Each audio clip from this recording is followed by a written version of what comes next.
Hi, this is Jim Patrick with Bliss Coaching.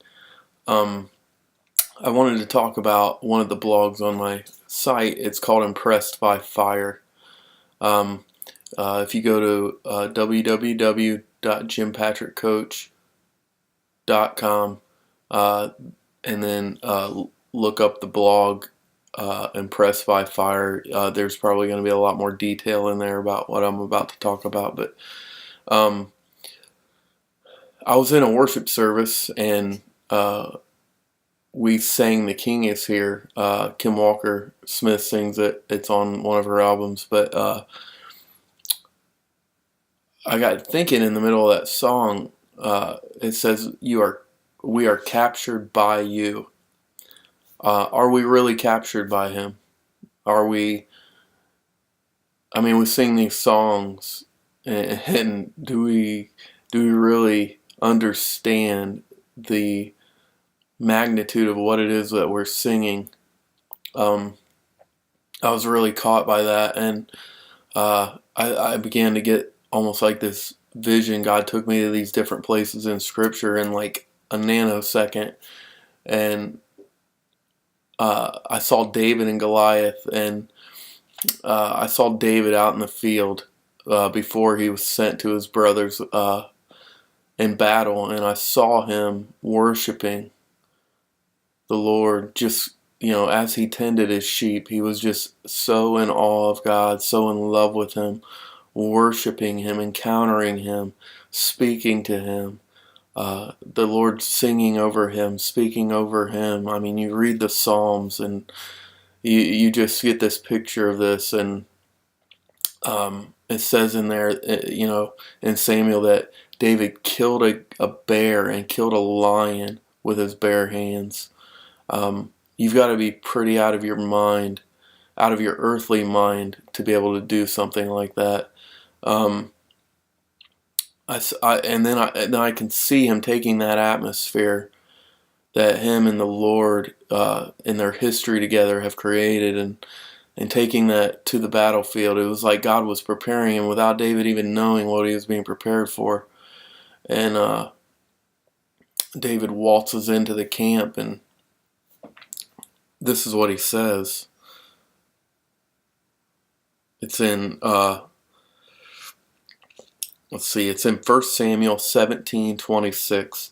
It says, "What shall be done to the man that kills this Philistine and takes away the reproach from Israel?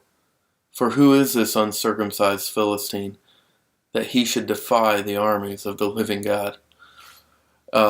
In this vision I had during this worship service, I saw the word impressed. What are you impressed by? See, David walked into that situation. He wasn't impressed with Goliath. The Israelites were. I mean, it says they were terrified. I mean, they were terrified. They were hiding in their tents. They were probably ready to surrender. Honestly, there wasn't a warrior among them that wanted to go out and face Goliath. They hadn't been in the atmosphere David had been in with God the Father. They just hadn't been in that atmosphere of worship and of God pouring His love over him. David was so convinced of the power of the God that he served and worshiped. He was so much more impressed with God than he was Goliath.